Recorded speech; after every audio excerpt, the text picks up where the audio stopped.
Salutations tête de nage, je suis le chef, et bienvenue dans Mini Menu Manga, l'émission qui passe en revue les dernières sorties animées. Et après une saison d'absence, on revient pour les sorties de cet été avec un animé qu'on attendait beaucoup, Berserk. Bon, s'il y en a qui n'ont pas encore entendu parler de Berserk, je vais vous faire un petit topo, mais franchement vous abusez. Berserk est à l'origine un manga dessiné par Kentaro Miura.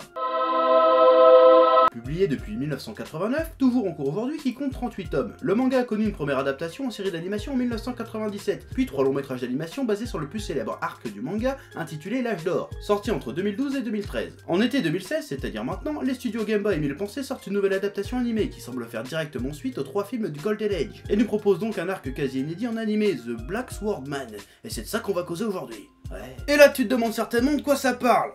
Non, sans déconner, si tu connais pas, tu vas juste aller cliquer là, il y a le menu manga sur Berserk, comme ça tu connaîtras tout ce qu'il y aura à savoir et tu reviens voir la vidéo après. Parce que là c'est bon, je vais pas perdre mon temps à te raconter ça, hein, c'est bon, on va parler des vrais bails à la place. C'est parti. Alors, qu'est-ce qu'on en a pensé des 2 premiers épisodes de ce Berserk nouveau? Eh ben je vais te le dire. Ouais. Et je vais être obligé de parler du point un peu polémique, hein, l'animation. En effet, pour une raison qu'on ignore, ils ont choisi d'utiliser la CGI.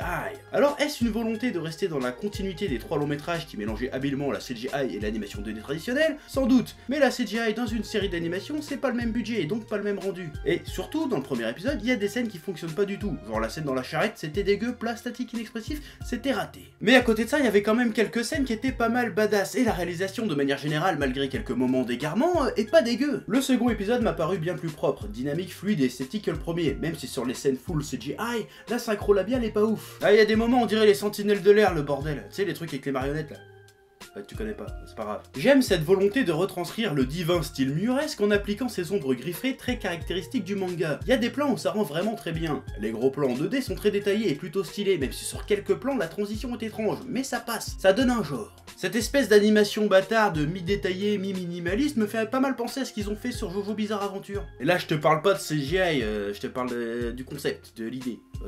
Tu vois. Cette idée de s'économiser pour les petites scènes, genre les dialogues, tout ça, en compensant par des travelling, des zooms pour rendre tout ça dynamique, et de balancer la sauce que dans les grosses scènes importantes. Bah, dans Jojo Bizarre Adventure c'est ça, et dans Berserk c'est ça aussi, et ça c'est cool. Puis finalement on s'habitue assez vite au CGI, tu vois, donc l'animation c'est pas si mal que ça finalement. Et comme je le disais tout à l'heure, il y a des scènes qui sont vachement épiques, badass, hein, genre la scène où Guts dégaine pour la première fois la Dragon Slayer, j'ai bandé. Les gars ont tout compris, les mouvements de caméra, la musique, le bruitage de l'épée, l'espèce de gros bruit de métal bien lourd, bien brut, on dirait presque un rugissement le bordel. Ils ont traité la Dragon Slayer comme un personnage à part entière, et ça c'est très bien vu. Les scènes de cauchemar, de flashback fonctionnent super bien, encore une fois musique et effets sonores au top. Bref, passé le délire des CGI, le reste de la direction artistique me botte énormément. D'ailleurs, si tu veux voir une vidéo qui parle un peu plus en profondeur des CGI dans l'animation japonaise, j'ai réalisé un édito dessus il y a quelques temps, tu peux le consulter en cliquant ici. Voilà, c'est très intéressant. Oui. Oui, ma main n'est pas dans le cadre. Et alors? Bon, on a parlé de la partie visuelle, mais parlons un petit peu du scénar. Oui, ils ont sauté quelques tomes, hein, que ce soit les premiers tomes du manga ou les tomes juste après l'éclipse. Mais bon, ouais, c'est pas si grave que ça. Hein. Donc le premier épisode, c'est un mix entre un des premiers chapitres du tome 1 et des chapitres du tome 14, 15 ou 16, je sais plus exactement. Ça fait un moment que j'ai pas lu cette partie-là, mais je compte sur toi pour venir me faire chier en commentaire si c'est pas ça. Voilà. Bon, un fan du manga risque d'être un petit peu perdu, déboussolé en voyant le premier épisode, il va pas trop comprendre c'est quoi le délire. Mais un mec qui a seulement vu les 3 films devrait pas être trop perdu, ça devrait aller. Et pareil, hein, si t'es un total néophyte qui a jamais lu Berserk de ta vie et qui a pas vu les 3 films, normalement tu peux quand même commencer l'animé, hein, parce que tu comprends quand même l'histoire, c'est grave vitable. Je veux dire, la trame, tu vois le personnage qui sait, qu'est-ce qu'il veut et tout quanti, tu comprends. Bon, après tu comprendras pas comment il est devenu comme ça et qu'est-ce qu'il cherche exactement, parce que t'as pas vu les films et machin, mais tu peux suivre l'histoire quand même, c'est un bon point d'entrée. Voilà. Puis en plus il y a des petites explications sous forme de flashback disséminées dans l'animé qui eux ne sont pas dans le manga pour le coup, donc voilà, même si tu commences par là, tu peux comprendre de quoi ça parle. Voilà, c'est pas... Ouais. Bon par contre, si t'as jamais lu Berserk avant, ni vu les films ou quoi que ce soit, j'aime autant te prévenir que t'es pas prêt pour la suite. Voilà, t'es pas prêt pour ce qui va arriver. Attention. Bon, à part ça, dialogue très fidèle au manga, donc forcément excellent. Hein. Genre le Guts, il parle pas beaucoup, mais dès qu'il ouvre, il calme tout le monde. Hein. Genre la scène avec la petite commandante dans l'épisode 2, à chaque fois qu'il lui balance une réplique, tu t'attends à voir une bande de blagues faire « Oh !» comme ça. C'est limite s'il lâche pas un dab après chaque réplique, le mec. Sauf qu'il lui manque un bras, donc ça serait bizarre, mais ouais. Bon, le premier épisode bifurque un peu du manga, mais tu vois direct, dès que tu regardes le 2, que ça repart sur les rails du manga. Donc la suite, le scénario risque d'être excellent. Ouais, c'est Berserk. Bon, que dire de plus? Bah moi j'aime beaucoup l'opening. Bah après il y en a plein qui l'aiment pas, j'ai envie de te dire, les goûts, les couleurs comme ça. Mais par contre ce que je comprends pas, c'est qu'il y en a qui sortent, ouais ça fait pas Berserk. Alors j'ai envie je te pose la question, qu'est-ce qui fait Berserk? Est-ce que ça fait Berserk par exemple? Comme ça, je te pose la question.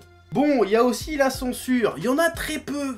Pas beaucoup, mais il y a un petit peu de censure quand même, hein. Genre comment, bah je vais pas spoiler, mais il y a des petites censures par-ci par-là.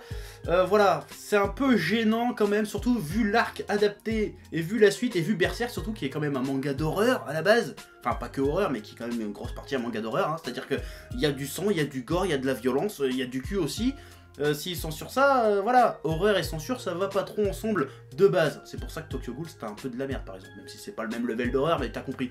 Donc moi dans Berserk je veux voir des orgies sataniques, hein, qui normalement il y a dans cet arc là. Je veux voir le canasson démoniaque essayer de violer la commandante. Aussi bon je spoil mais voilà, il faut voir ça, parce que si tu mets pas ça, que tu censures ça, là ça va gueuler. Et moi je vais gueuler aussi. Hein, pour l'instant je suis tranquille, mais si tu me censures ça, ça va pas bien se passer Berserk là, d'accord? On veut des tétons. Bref, pour l'instant, et je dis bien pour l'instant, Berserk 2016, je valide. Ça pourrait être mieux, ça aurait pu être mieux, mais tout peut être mieux. Donc voilà, faut pas oublier que ça aurait pu surtout être pire aussi, ça c'est important. Bon après je pense que ça gueule un peu à ce point là, surtout parce que c'est Berserk, hein. Berserk c'est culte, Berserk c'est attendu. Je veux dire, on a les chapitres au compte-gouttes, ça fait des années qu'on attend l'adaptation animée de ces arcs qui font suite à l'Eclipse et au Golden Age.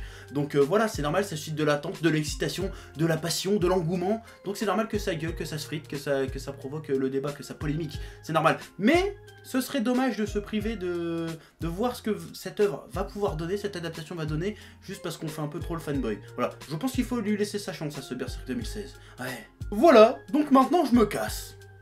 Oui, sinon je vais encore faire chier avec ça, mais j'ai sorti le premier numéro de mon comics, Dirty Cosmos. Donc si tu veux lâcher, c'est dans la description. Voilà. À bientôt.